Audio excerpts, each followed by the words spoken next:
नमस्कार मेरे प्यारे बच्चों, मैं आप सभी का एजुकेटर अभिषेक बेनीवाल और बड़े ही शानदार लर्निंग प्लेटफॉर्म बेनी क्लासेस में आप सभी का स्वागत है। सबसे पहले आप सभी को राम राम, राधे राधे, जय श्री कृष्णा, आदाब और सत श्री अकाल। और आशा करता हूँ मेरे प्यारे बच्चों आप सभी अच्छे होंगे, स्वस्थ होंगे और अपने माता पिता का अच्छे से ख्याल रख रहे होंगे। आज की इस क्लास में हम करने जा रहे हैं आपका example number 5, observe figure and then find angle P। हमें क्या करना है, फिगर को ऑब्जर्व करना है और हमें क्या करना है, एंगल फाइंड एंगल P। हमें एंगल P को क्या करना है, फाइंड करना है। आपके पास दो फिगर दी हुई है A, B, C और R, P, Q। ये फिगर्स आपको दी हुई है। इसमें आपके पास angle B is equal to 60 degree दिया है और angle A is equal to 80 degree दिया है। और हमें फाइंड करना है एंगल P। ये वाला एंगल हमें क्या करना है, फाइंड आउट करना है। तो हमें पता है कि जब भी हमें दो फिगर्स के पार्ट्स को इक्वल रखना है, उनके रेशियो को इक्वल रखना है, तो हमें क्या करना पड़ेगा, सबसे पहले उनको सिमिलर प्रूव करना पड़ेगा। तो हम सबसे पहले हम इसको क्या करेंगे, सिमिलर प्रूव करेंगे।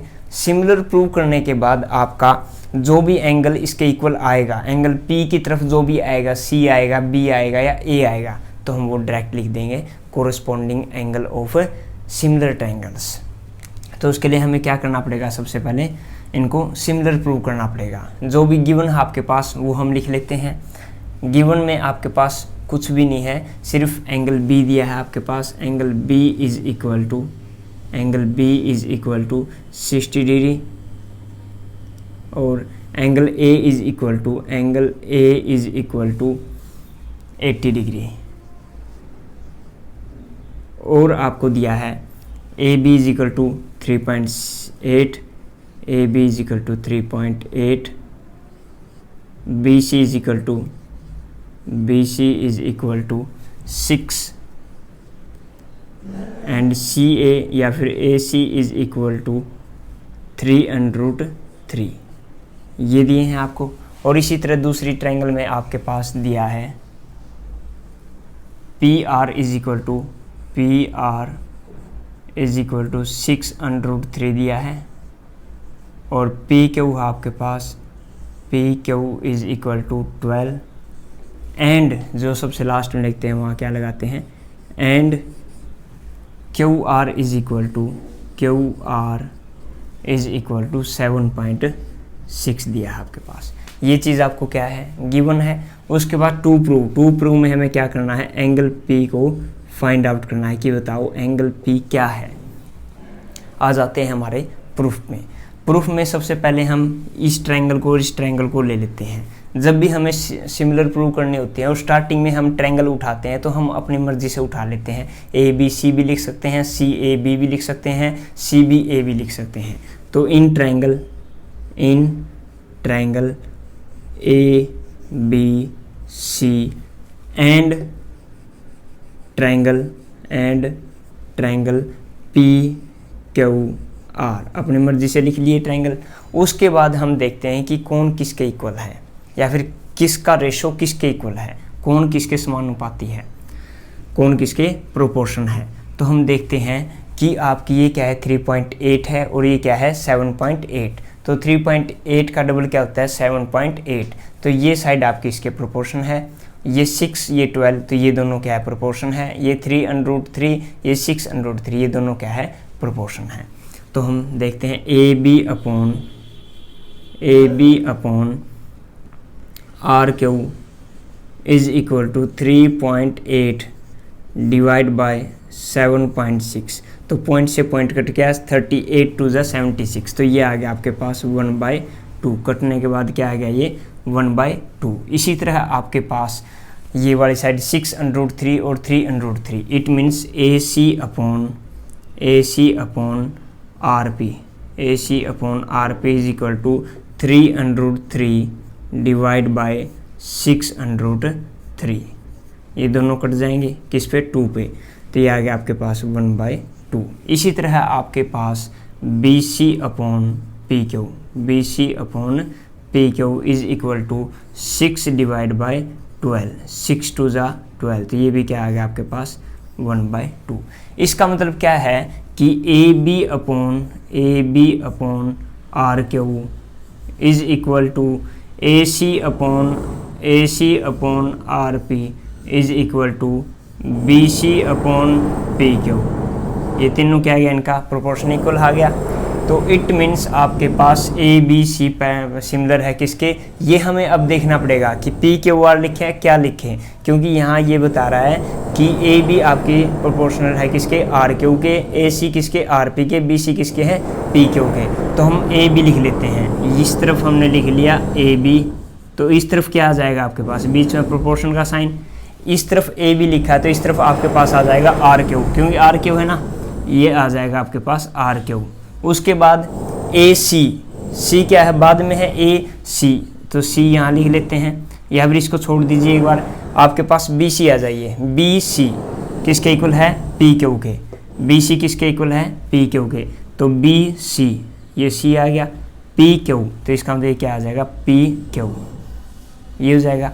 अगर हमने सी यहाँ पे लिखा है तो पी यहाँ पे आएगा आपके पास, ठीक है। तो ए बी सी किसके इक्वल है, आर क्यू पी के सिमिलर है, सॉरी। तो यहाँ इससे भी चेक कर लेते हैं, ए सी, ए इस तरफ है, सी इस तरफ है, तो यहाँ पे आर पी का होना चाहिए, आर यहाँ पे है, पी यहाँ पे, यानी कि बाहर की तरफ है। इसका मतलब अब हमारी क्या है, ये दोनों बिल्कुल सही है। तो ट्रायंगल ए बी सी किसके सिमिलर होगी, आपकी सिमिलर हो गई आपकी ट्रायंगल आर क्यू पी के। कौन से क्राइटेरिया से, by side side side similarity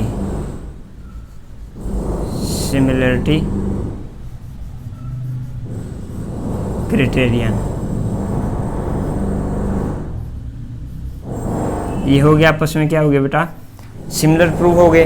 तो अब हम लिख सकते हैं, तो यहाँ पे एंगल ए किसके इक्वल है, एंगल आर के, एंगल बी किसके इक्वल है, एंगल क्यू के, एंगल सी किसके इक्वल है, एंगल पी के, इन्हीं की हमें जरूरत है। तो आपके पास एंगल, इसको मैं ऐसे कर लेता हूँ, एंगल पी किसके इक्वल है बेटा, या एंगल सी, पहले उस ट्रायंगल को लिख लेते हैं, एंगल सी आपका इक्वल है, एंगल सी किसके इक्वल है, एंगल पी के, angle C is equal to angle P. पर हमें तो एंगल सी पता ही नहीं है, लेकिन एंगल सी को कैसे निकालेंगे हम, एक ट्रायंगल के आपके तीनों एंगलों का सम क्या होता है, 180 डिग्री। तो angle sum property of a triangle क्या कहती है, angle A plus angle B plus angle C is equal to 180 degree. तो हम लिख देंगे angle A plus angle B plus angle C is equal to 180 degree. क्या होता है बेटा, 180 डिग्री। एंगल सम प्रॉपर्टी क्या है बेटा, ये angle sum property, angle sum property, angle sum property हो गई। तो यहाँ पे जो एंगल आपके पास है उनको हम पुट कर देते हैं। एंगल ए क्या है बेटा आपके पास 80 डिग्री, एंगल बी क्या है 60 डिग्री, एंगल सी हमें निकालना है इज इक्वल टू 180 डिग्री। तो 80 और 60 140 हो जाएगा, plus angle C is equal to 180 degree, 180 degree. तो angle C is equal to 180 minus 140, तो एंगल सी हो गया आपके पास 40 डिग्री। एंगल सी क्या आ गया आपके पास 40 डिग्री। एंगल सी आपका 40 डिग्री है तो एंगल पी क्या हो जाएगा, therefore angle P is equal to 40 degree. यही आपका आंसर है।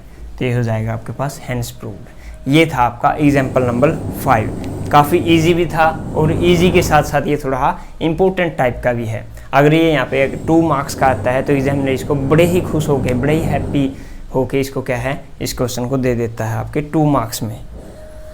ये था आपका एक्सरसाइज 6.3 का एग्जाम्पल नंबर 5। इस तरह अगर आप करते हो, इस मेथड से अगर आप करते हो, बिल्कुल साफ राइटिंग में हर एक का रीज़न देते हुए, बिल्कुल sequence wise given to proof लिख के, तो आपको अगर ये 3 मार्क्स का है तो एग्जामिनर आपको 3 मार्क्स ही देगा, 2.5 बिल्कुल भी नहीं देगा, क्योंकि इसमें कुछ भी आपका ऐसा नहीं है जो आपका नंबर मार्क्स से डिडक्ट कर दे। तो ऐसे ही इस तरीके से ही आपको एग्जाम में करना है। क्या ये अगर क्वेश्चन आ जाए तो आप कर नहीं सकते? बिल्कुल कर सकते हो बेटा, 101% कर सकते हो। अगर इसी तरीके से हम सभी क्वेश्चंस को कर लेते हैं तो आपको 80 आउट ऑफ 80 लेने से कोई नहीं रोक सकता। तो इसी तरह बच्चे क्या है, टॉपर निकलते हैं। बस ज़्यादा नहीं, आप दिन में 4 से 5 क्वेश्चन कर लीजिए, इस टाइप से आपका मैथ पूरा हो जाएगा, कंप्लीट हो जाएगा और आपके 80 आउट ऑफ 80 आ जाएंगे, कोई नहीं रोक सकता। तो आज की इस क्लास में सिर्फ इतना ही। कल फिर मिलते हैं एग्जाम्पल नंबर 6 के साथ। एक बार फिर से आप सभी को राम राम, राधे राधे, जय श्री कृष्णा, अदाबुर, सत श्री अकाल। Thank you so much class.